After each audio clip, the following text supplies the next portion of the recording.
Dear guests, may we have your attention, please? Our program will begin shortly. We kindly request that you find your seats and make yourselves comfortable. We also request that all mobile phones be set to silent mode to avoid any program interruption. Thank you. Ladies and gentlemen, the Secretary of Foreign Affairs of the Republic of the Philippines.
Please be seated.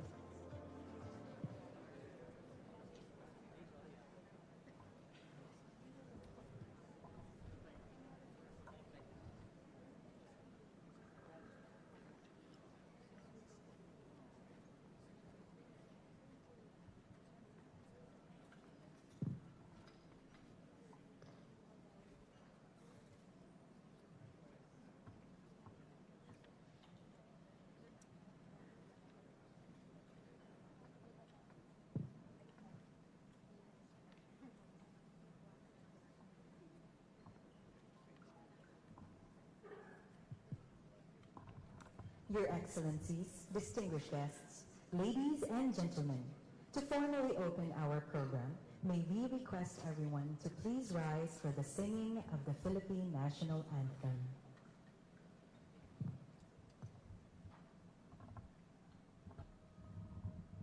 Bayang magiliw, pelas ng silanganan, alam ng puso, sa dibdib mo'y buhay.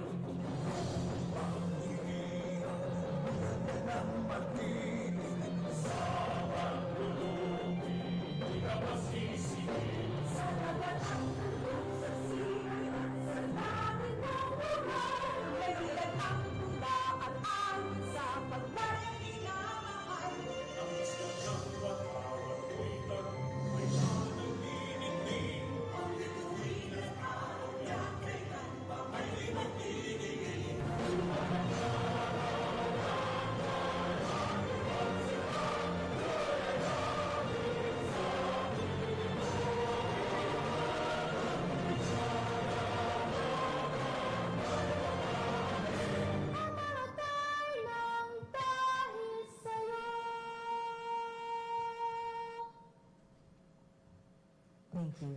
Please be seated.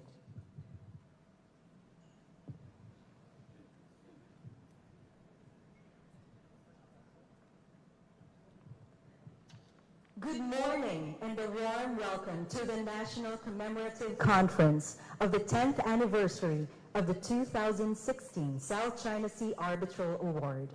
A decade hence, the enduring promise of peaceful dispute settlement. To deliver the welcome remarks, we are honored to invite the Secretary of Foreign Affairs, the Honorable Maria Teresa P. Lazaro. Your Excellency, you have the floor.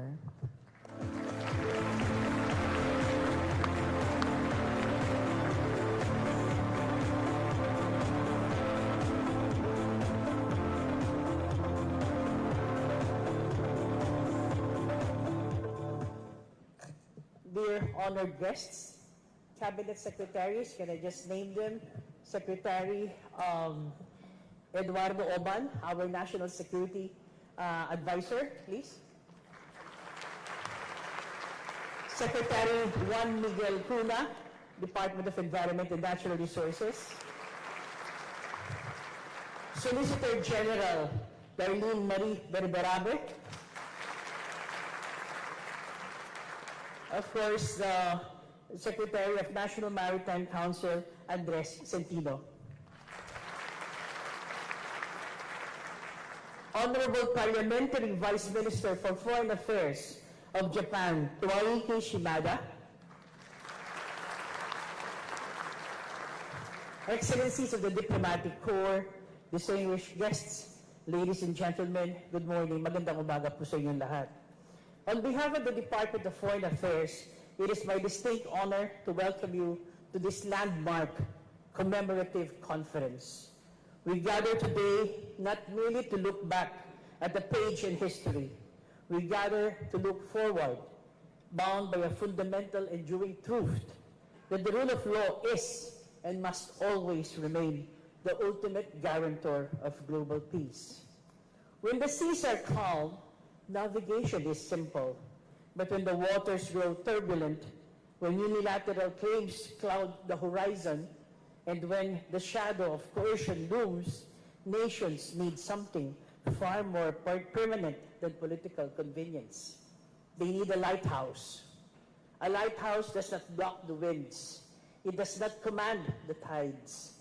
It stands immovable upon bedrock, casting a steady, piercing beam to warn of hazards and guide all ships to safe harbor. 13 years ago, the Philippines courageously initiated these arbitral proceedings.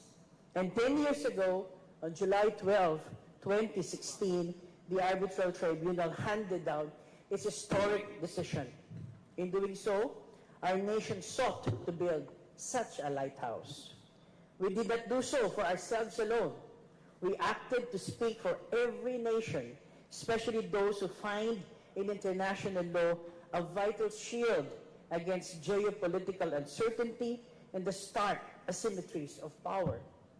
By authoritatively ruling that historic claims within the fictional 9-dash line have no basis in law, the 2016 Arbitral Award permanently illuminated once murky waters. It stands as a landmark triumph of peaceful dispute settlement. This award is final. It is legally binding. It is not a mere statement of policy. It is not subject to negotiation or compromise. It is an unshakable, permanent anchor of our rules-based international order. It replaced confusion with clarity. It established a fundamental truth under the United Nations Convention on the Law of the Sea, the very constitution of our oceans, that all states are sovereign equals. The beam of this lighthouse has reached far beyond our own coastlines. It is now an unassailable part of the corpus of international law, cited by tribunals and states alike, including the International Court of Justice and the International Tribunal for the Law of the Sea. Its principles apply not only to maritime entitlements, but to our most urgent global challenges, from protecting fragile marine environments to preserving biodiversity. Indeed, the theme of our commemoration today, a decade hence, the enduring promise of a peaceful dispute settlement invites us to look beyond the immediate horizon. Throughout this day, we will chart this course together. Our sessions will examine the far-reaching impact of the 2016 award across our political and security landscapes, its vital role in promoting economic and scientific cooperation, and its profound continuing influence on ocean governance.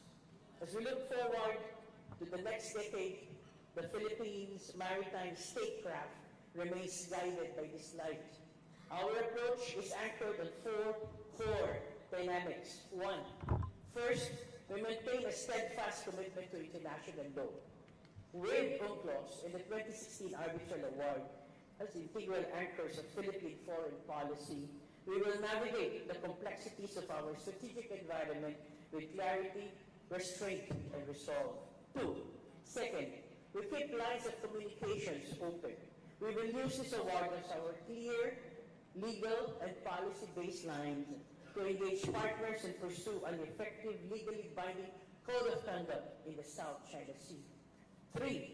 Third, we maximize our alliances and partnerships. We will reinforce our capacities through purposeful engagement because cooperation deters conflict, de-escalates tensions, and creates the conditions for peace. Fourth, we employ a confident, deliberate, and principled approach to our strategic landscape. We will ensure our domestic capacities are fully supported by a foreign policy that firmly asserts our interests and contributes to a peaceful, stable, and rules-based maritime order. Excellencies, to support the 2016 Arbitral Award is to support the very architecture of our rules-based international order. It is a quiet, powerful affirmation that right is greater than might. Let this commemoration be a space to keep this lighthouse burning bright, for its light is our commitment, its clarity is our peace, and its enduring promise is a stable, rules-based world for generations to come. Thank you. Maraming salamat po. Thank you very much, Secretary Lazaro. May we request the Honorable Secretary to remain on stage for the next segment. As part of today's occasion, we proceed to the unveiling of the commemorative postage stamp. May we invite our distinguished guests to join Secretary Lazaro on stage for the formal unveiling. Postmaster General, the Honorable Maximo C. Santamaria III, and the artist, Ms. Mary Joy Ann C. Tuanyo.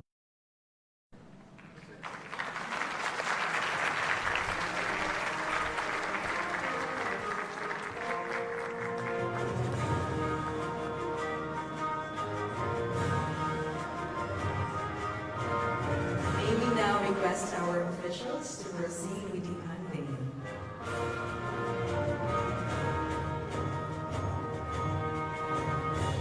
Ladies and gentlemen, the commemorative postage stamp marking the 10th anniversary of the 2016 South China Sea Arbitral Award.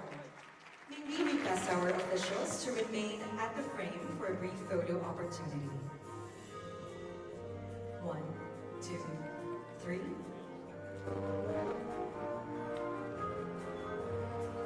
One, two, three. Thank you very much, Excellencies. You may now proceed back to your seats. Titled Paninindigan sa Alon ng Pamana after its lead painting, this special Setanad collection are artworks created by Filipino visual artist Ms. Mary Joy Ann C. Tuanyo. Paninindigan sa Alon ng Pamana looks toward the horizon as a nation, while Pawikan in Bloom too looks inward toward the individual Filipino's endurance and tie to home. The frame and the original paintings will be displayed at the foyer throughout the rest of the day. Thank you.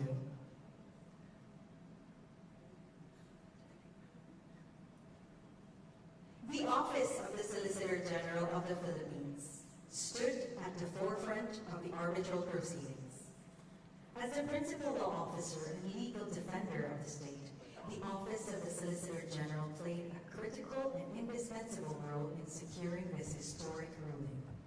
To deliver her commemorative remarks, Excellencies, ladies and gentlemen, let us welcome the Solicitor General of the Philippines, the Honorable Darlene Marie P. Berberabo.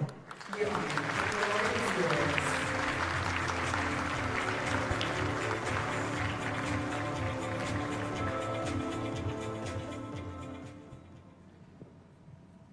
DFA Secretary Tess Lazaro, NSC Honorable General Eduardo Oban, DENR Secretary Juan Miguel Cuna, Japanese Vice Minister Honorable Tomoaki Shimada, POMC Secretary General Andres Centino, DFA Asset Emmanuel Donato Guzman, PhilPost Postmaster General and CEO Maximo Santamaria, distinguished excellencies, colleagues in government, fellow servants of the Republic, friends of our proud nation, good morning.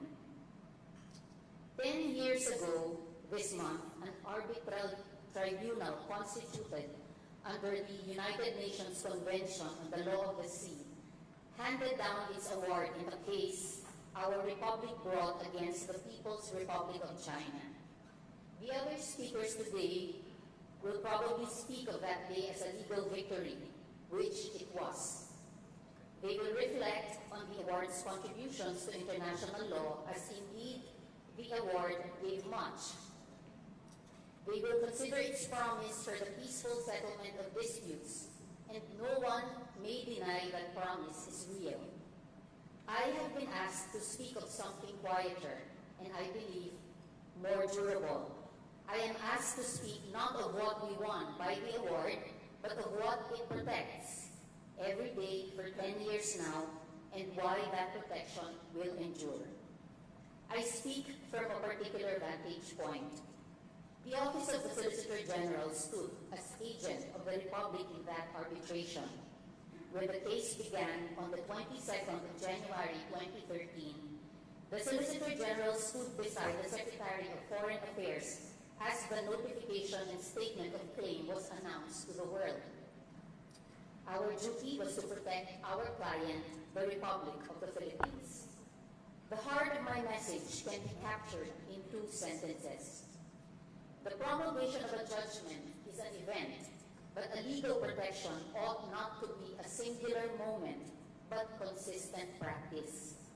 The South China Sea Award endures to this day not because it was rendered in The Hague, but because the Republic decided in our Constitution, in our laws, in our institutions, and outwards in our dealing with the world, to live by it. Let me first recall how difficult the road to The Hague was, because the difficulty makes clear the reach of the award's protection. The road leads us back to 2009, when China formally asserted its claim to a 9-dash line. The line was contained in a map which was attached to its objection to the joint filing of Vietnam and Malaysia on the outer limits of their continental shelves under the convention. The map covered nearly all of the exclusive economic zone of the Philippines and its neighboring states in the South China Sea.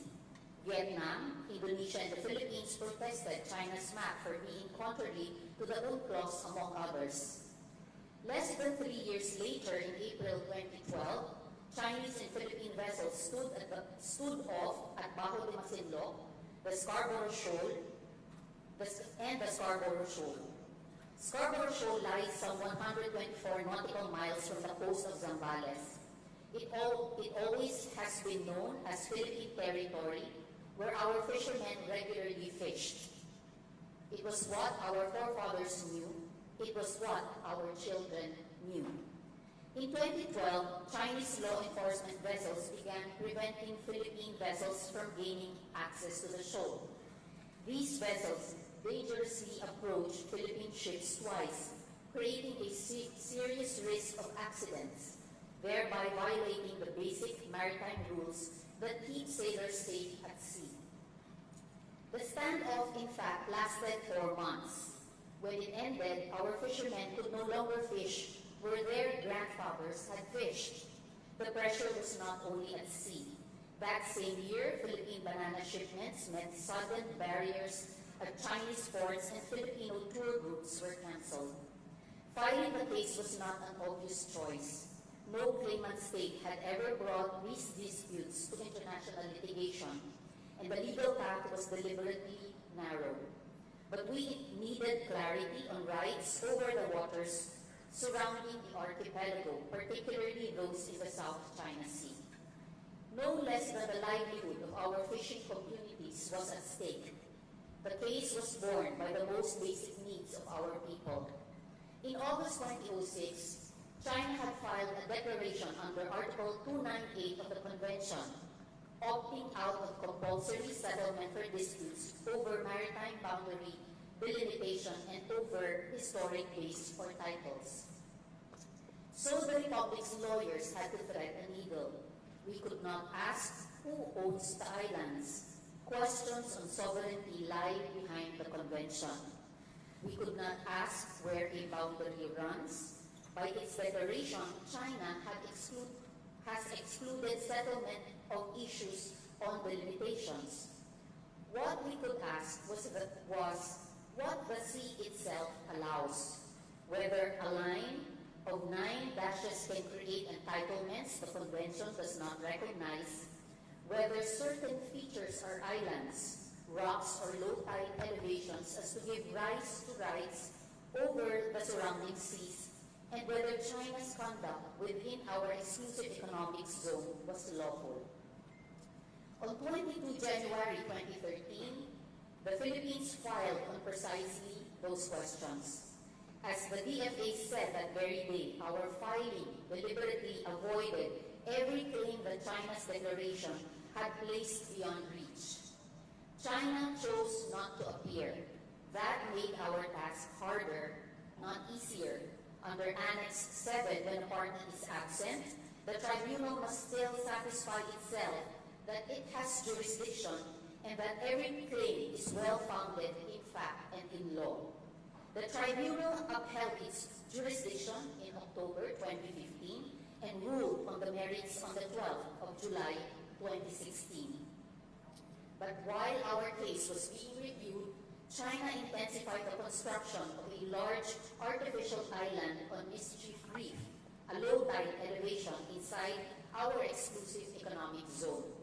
The tribunal later found that this caused severe, irreparable harm to the coral reef ecosystem at 7 reefs, that it permanently destroyed evidence of their natural condition, and that it aggravated the very dispute brought to The Hague. China told the world these words were civilian. That statement is the reason the tribunal had jurisdiction to condemn them. The Philippines did not come to the convention as a stranger. We signed it at Montego Bay in December 1982 and ratified it in 1984. We are among the earliest nations to do so, the 11 to be exact. And in the long negotiations before that, Filipino diplomats, together with Indonesia and other island nations, helped write the very concept of the archipelagic state into the law of the sea. Now, to the heart of the matter, what exactly does the award protect and how? Our attempt to answer this question must begin not in The Hague in 2016, but in Manila in 1987 with the Constitution. Article 12, Section 2 commands, the state shall protect the nation's marine wealth in its archipelagic waters, territorial sea, and exclusive economic zone, and reserve its use and enjoyment exclusively to Filipino citizens. I ask that we focus on the verb shall. The protection of the verb shall protect. The protection of our marine patrimony is not a policy that administrations may take up or set down as they please. It is a standing constitutional duty addressed to the state itself, which is to say, to every one of us in this room. But a duty needs definiteness. The reach of that duty was shadowed by a claim drawn in 9 dashes across the sea. If that claim had stood, it would have swallowed most of our exclusive economic zone. What the award supplied was certainty. It confirmed that within our exclusive economic zone, the Philippines holds sovereign rights, not sovereignty over the waters, but the exclusive right, ours, and no one else's to explore, exploit, conserve, and manage the resources of the sea, the seabed, and its subsoil. The award drew no boundary. It expressly declined to. What it did was lift the cloud. It held that the 9-dash line generates no entitlement to resources and that no feature China claims in the Spratlys generates an exclusive economic zone of its own. Our zone stands unshadowed. What does that mean in daily life? It means the fish that feed our coastal towns are in law Filipino fish. It means the gas beneath Recto Bank is in law Filipino gas, and that Bajo de Masinloc in law remains a traditional fishing ground from which our fishermen may not lawfully be barred. When we speak of enduring protection, we should see faces: the fisherman, the coastal family, the child whose food security was litigated in The Hague without her ever knowing it.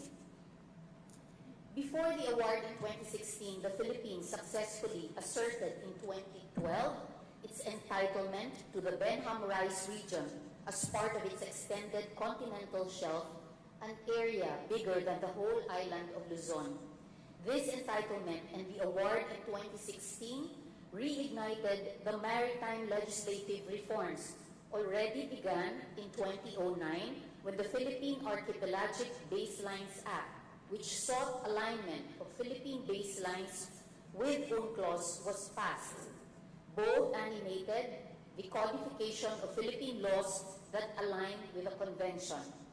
In November 2024, Congress enacted and the President signed RA number 12064, the Philippine Maritime Zones Act, and RA number 12065, the Archipelagic Sea Lanes Act. The Maritime Zones Act writes into our statute books the extent of our maritime zones, standing squarely on the Constitution and on the Convention. The Executive has described these twin laws, and rightfully so, as operationalizing the 2016 award.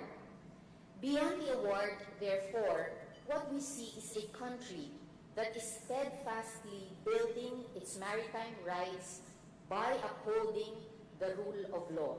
Earlier this year, Executive Order number 111 went further still. Through this EO, the President directed our mapping authorities to publish charts bearing Philippine names for the features of the Kalayaan Island Group and reflecting the Maritime Zones Act. I invite you to trace the arc with me: a constitutional command of 1987, the legal certainty of 2016, the statute books of 2024, the 2026 directive to publish the charts. That is what enduring protection looks like in a republic of laws. An international award woven thread by thread into domestic legal obligation, paper into law, law into practice. But statutes and awards do not patrol the sea. Protection presupposes an enforcing republic, and I am looking at this room, full of the people who do the enforcing. This has not always been the case. But since 2022, the Philippines has taken bolder steps in advancing the award and its protections. The Coast Guard has made a practice of publishing what happens at sea. Every event is recorded. Every record is potential evidence. We have now chosen to let the world see what has been happening, and by all indications, the world now pays closer attention. Then, in March 2024, Executive Order number 57 reorganized the National Coast Watch Council into the National Maritime Council. The National Task Force for the West Philippine Sea sits attached to that council. The Solicitor General is a member of the Council. From that seat, I can tell you what enduring protection looks like on an ordinary Tuesday. It is the Coast Guard holding station in our waters with discipline under immense provocation, whether it be the use of water cannons, aggressive maneuvers, or confrontations at Ayungin Shoal and Bajo de Masinloc. It is BFAR standing beside our fisherfolk under the gaze of the Chinese maritime militia. It is NAMRIA drawing the charts. It is the Department of Foreign Affairs filing the protests patiently, one by one. It is the armed forces sustaining a presence that gives the law not merely a witness, but teeth. None of that is the office of the Solicitor General's work. None of it. Our part is quieter. We are not the ships. We are the legal spine, and we provide the legal shield. The office exists so that every action the Republic takes at sea can be defended in every forum in which it may ever be tested, so that our conduct is always the conduct of a state that knows its rights and stays within them. There is a wider circle of protection I want to name before I close, because the award protects more than Philippine entitlements. It protects the character of the sea itself, and with it, interests far larger than our own. Consider what passes through the South China Sea. By UNCTAD and CSIS estimates, roughly a fifth of global trade, or around $3 trillion a year, and about a third of the world's shipping transit these waters. For an archipelago like ours, the stakes are existential. We import and export by sea. The energy that lights this room, the goods in our markets, the exports on which millions of Filipino livelihoods depend, these move along these lanes. And what is true for us is true for our neighbors, and likely for every trading nation on earth. Now recall what the 9-dash line, that dash claim was at bottom, a claim to enclose nearly an entire semi-enclosed sea. By holding that maritime entitlements can arise only from the convention, the award kept the South China Sea what the law says it must be, a sea governed by rules in which navigation and overflight, commerce and cables, fishing and science each have their lawful place. That certainty is a security good in the strictest sense. Instability at sea is priced into every insurance premium, every rerouted voyage, every delayed cargo. Law remains the least expensive security architecture ever devised, and the award is load-bearing law. And here is the part I say with quiet pride. The Philippines asks of the law only what it gives. The same Congress that fixed our maritime zones in 2024 also passed the Archipelagic Sea Lanes Act, designating the routes through which foreign ships and aircraft may pass through our archipelago in the manner the convention provides. We claimed our rights and in the same breath honored everyone else's. That is the conduct of a state that believes in the system it invoked, the same state that helped write the archipelagic regime in 1982, that ratified early in 1984, that filed its case carefully in 2013, that codifies that law faithfully today.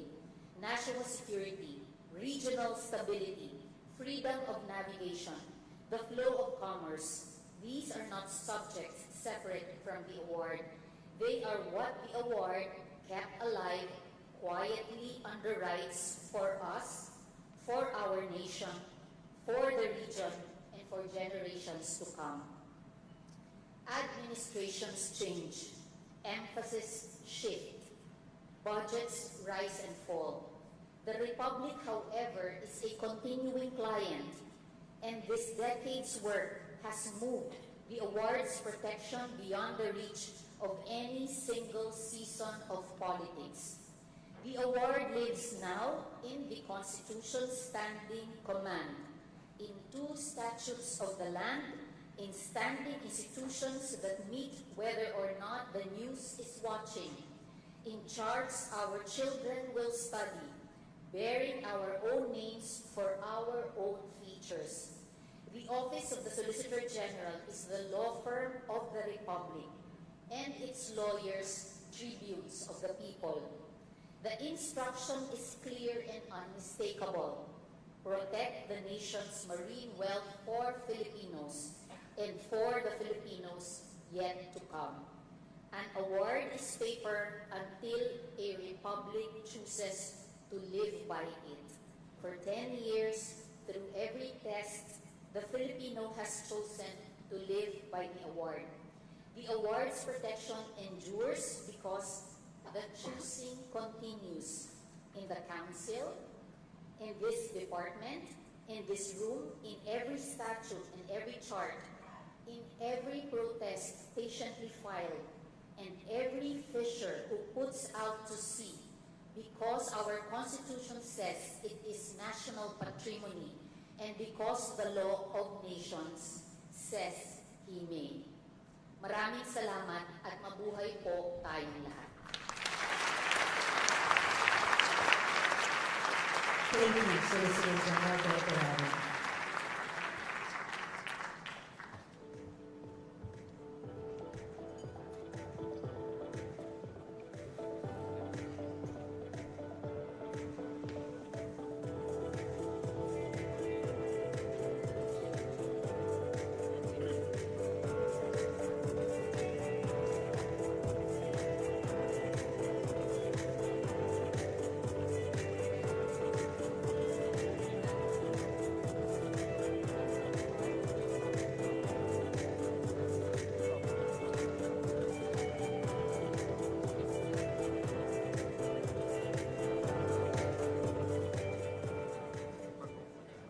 The 10th anniversary we commemorate today belongs not just to the Philippines, but to all the nations and partners who have shared in this journey.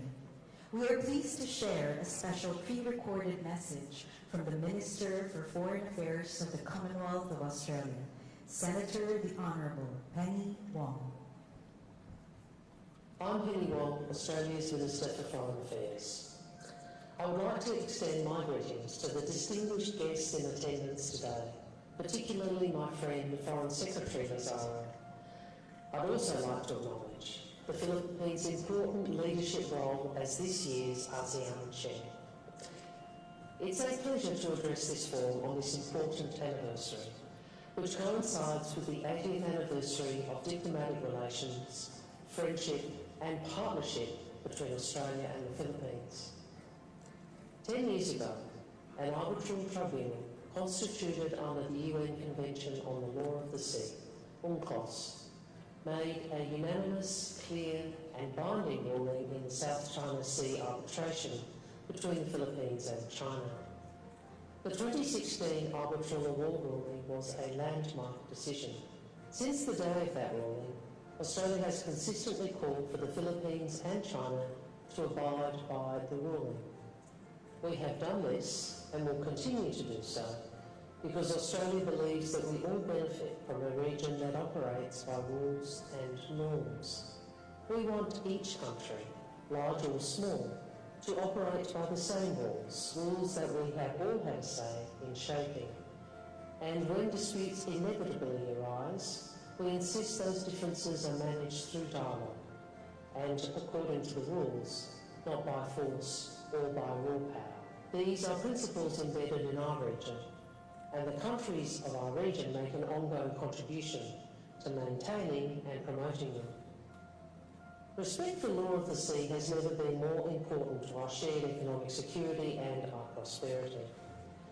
And even as the world order is fundamentally changing, and because it is changing, Australia stands for rules and institutions.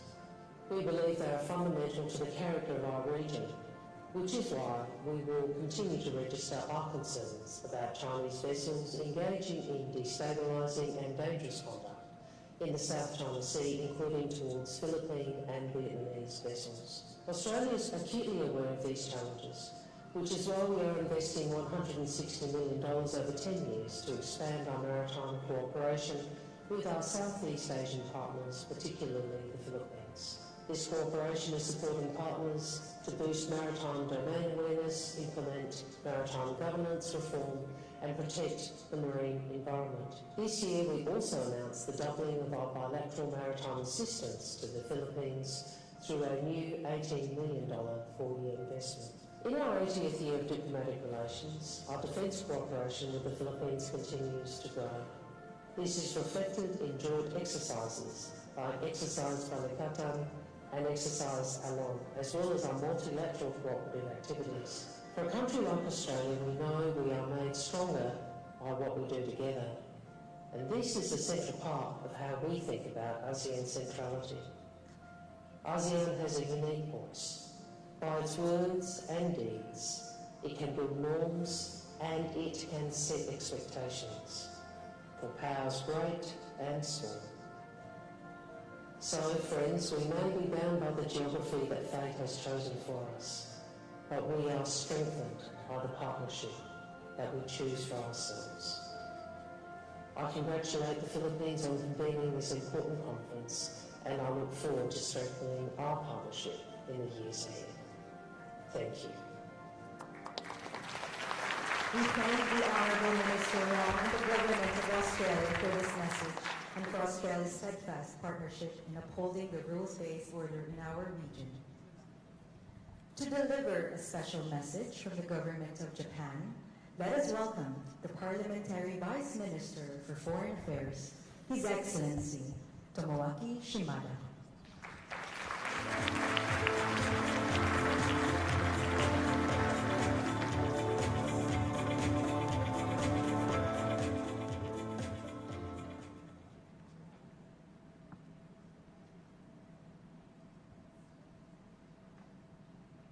Magandang umaga po.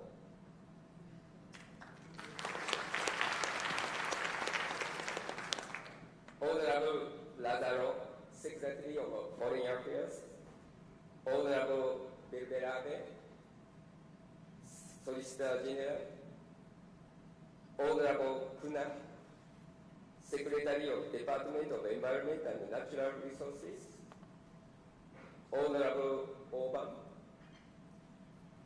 Nation Security Advisor, Honorable Centino,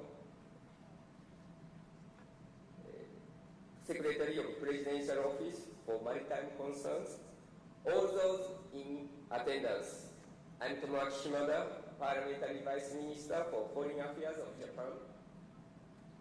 Following the state visit of President Marcos and the First Lady in May, and the visit of Secretary Lazaro in June, it is a great honor to visit the Philippines and speak in front of you today at the commemorative conference on the 10th anniversary of the Arbitral Award. The Arbitral Award in 2016 marks a crucial milestone concerning the South China Sea, highlighting the importance of the peaceful settlement of disputes in accordance with the United Nations Convention on the Law of the Sea UNCLOS. The attendance of government officials and experts from various regions in this conference underscores the significance of the Arbitral Award. Japan highly appreciates and strongly supports the government of the Philippines' consistent emphasis on the rule of law and its position in accordance with the Arbitral Award. The South China Sea is a vital sea lane not only for the region but also for the international community as a whole. For Japan, as a maritime nation that has been supported by a free and open maritime order, the freedom of navigation and overflight, as well as the peace and the stability in this region are of great significance. Against such a backdrop, Japan is seriously concerned that unilateral attempts to change the status quo by force or coercion, which threaten regional peace and stability, have continued and strengthened in the South China Sea over the past 10 years. Unilateral attempts to change the status quo by force or coercion are unacceptable anywhere in the world. Japan will continue to consistently reiterate its position that disputes should be resolved peacefully in accordance with international law. In line with this position, Japan has been advancing concrete initiatives towards realizing a free and open Indo-Pacific, FOIP, and consistently supporting the ASEAN outlook on the Indo-Pacific AOIP, which is a key principle for ASEAN in this region and shares fundamental principles with FOIP. In the maritime domain, Japan has been continuing capacity building activities for the Philippines Coast Guard, including through the provision of patrol vessels and joint training. Furthermore, maritime concern among Japan, the Philippines, and the United States is also making steady progress. Japan and the Philippines are neighbors across the sea. The Philippines, with which Japan shares the fundamental values and principles, is one of the closest like-minded countries for Japan. Under our comprehensive strategic partnership, we intend to continue strengthening our relationship in a sustained and multi-layered manner, including our response to issues concerning the South China Sea without being swayed by changes in the international environment. The arbitral award is final and legally binding on the parties to the dispute, rendered through proceedings based on UNCLOS. Respect for this arbitral award is critically important to ensure practical effect to the principle of the peaceful settlement of disputes under UNCLOS. No single country can maintain and strengthen a maritime order based on the rule of law alone. Japan will continue to play a proactive role in coordination with its allied, like-minded countries and ASEAN member states based on the core principles of FOIP, such as freedom, openness, diversity, inclusiveness, and the rule of law. In closing, I would like to express my respect to all those who have worked so hard to organize this conference and my best wishes for further development of our friendship. Maraming salamat po. Thank you.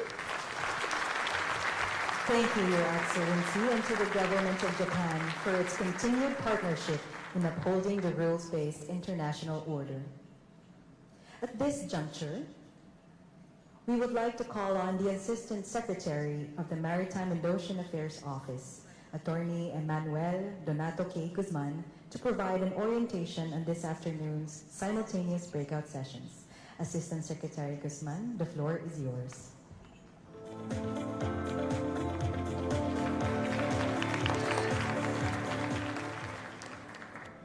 Good morning, everyone. Honorable Secretary of Foreign Affairs, Maria Teresa P. Lazaro. Honorable Secretary, National Security Advisor, Secretary Eduardo Oban, Honorable Secretary of Environment and Natural Resources, Juan Miguel Cuna, Presidential Assistant for Maritime Concerns, Honorable Andres Centino, Honorable Solicitor General Darlene Marie Berberabe, Vice Minister Tomoaki Shimada, Excellencies, ladies and gentlemen, good morning. The remarks this morning have truly underscored the meaning and significance of the Arbitral Awards milestone year. Secretary Lazaro opened by strongly affirming the enduring relevance and importance of the 2016 Arbitral Award. Solicitor General Berberabe then traced, with the full authority of the office that helped secure the award, the Philippine experience and how the award has become the great protector of the nation. As the Solicitor General said, the Republic chooses to live by it. We are pleased to hear the expressions of solidarity of two maritime partners, the message of Minister Wong of Australia and the statement of Vice Minister Shimada of Japan, both reaffirming their government's steadfast support for the award and for the peaceful rules-based settlement of disputes at sea. Ladies and gentlemen, this conference is not just a commemoration in the retrospective sense. Rather, it is a working session on the Arbitral Award's continuing significance, meaning, and importance. In designing this commemoration event, the Department of Foreign Affairs envisioned a collaborative approach with our many international friends and partners. So later this afternoon, we will welcome speakers and experts from Canada, the High Seas Alliance, the European Union, Australia, New Zealand, Japan, the Netherlands, and the United States. This afternoon's conference will convene the Track 1.5 format. 3 simultaneous breakout sessions, each designed to take up distinct dimensions of the award's legacy. This structure gathers government officials, jurists, scientists, scholars, and students in the same room, so that theories and positions may be tested against academic and technical rigor. Track A, the political track, examines the geopolitical implications of the award. The guiding question, how much has the 2016 South China Sea Arbitral Award influenced state behavior in the SCS and shaped a rules-based order in the global maritime domain? Track B, the economic and scientific track, will take up environmental stewardship, resource management, and the blue economy. Finally, Track C, the legal track, will take up international jurisprudence and comparative legal studies. Specifically, how can international law sustain peaceful settlement of maritime disputes? Each track will be supported by a designated moderator whose task is to distill forward-looking takeaways for the plenary roundtable that will follow this afternoon. The takeaways will be brought together to inform our synthesis discussion afterwards on sustaining the rule of law at sea over the next 10 years. We encourage every delegation to engage across the 3 tracks and the subsequent synthesis. It is my hope that much will be learned and more will be inspired. In these next few hours and in this conference, that it will leave us not only better informed, but renewed in our resolve to carry forward the very principle the Arbitral Award has left us. That disputes, however difficult, are best resolved not by force, but by law and in peace. Thank you very much, and we look forward to seeing you all at the respective breakout sessions this afternoon. Thank you very much, Assistant Secretary Guzman. Before we break for lunch, we would like to have a brief photo opportunity with our Secretary of Foreign Affairs, opening plenary speakers, senior officials, and all the moderators and panelists. May we request the following individuals to join us. You will be assisted by our protocol officers. Honorable Juan Miguel Cuna, Honorable General Eduardo Oban Jr., Honorable Darlene Marie Berberabe, Honorable General Andres Centino, Honorable Alana Samantha T. Santos, Honorable Tomoaki Shimada, Philippines Postmaster General and CEO Maximo Santamaria III, and Assistant Secretary Emmanuel Donato Guzman.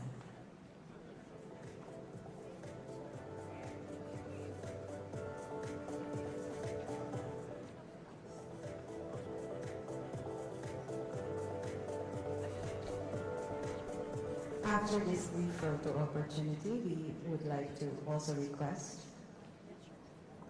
our moderators and panelists to please join.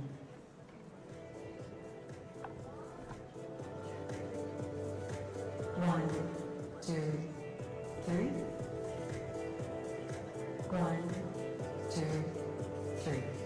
Thank you. And now, may we request our moderators and panelists to please join our excellencies up front for a brief photo opportunity.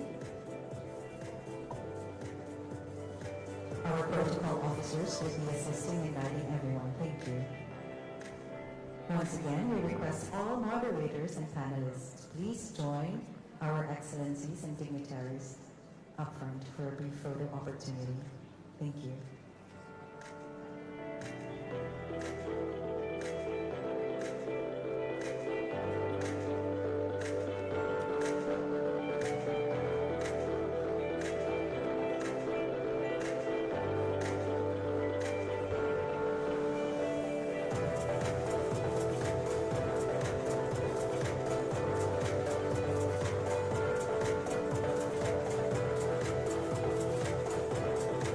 Once again, we ask all moderators and panelists to please join.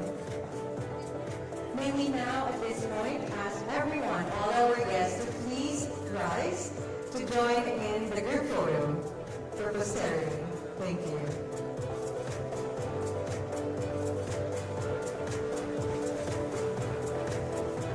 Everyone, if you see the camera, you're on the photo. All right. 1, 2, 3. 1, 2, 3. One more.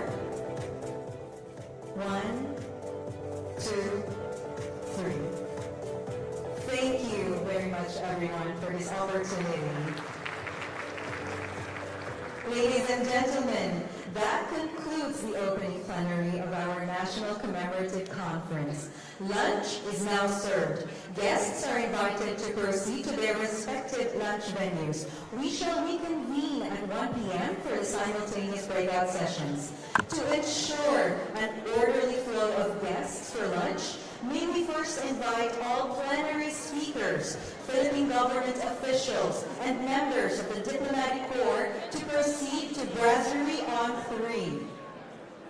Panel experts and moderators for the breakout sessions may proceed to the Roosevelt Room. We also invite our media friends and students to proceed to their assigned area at the Sea Lounge. Please follow the signages leading to your designated lunch venue. Should you need assistance, please approach any of our ushers or secretariat staff. We look forward to seeing everyone back here at the plenary at 3:30 p.m. for the closing synthesis and roundtable discussion, following the breakout sessions. Thank you, and we wish everyone a pleasant lunch.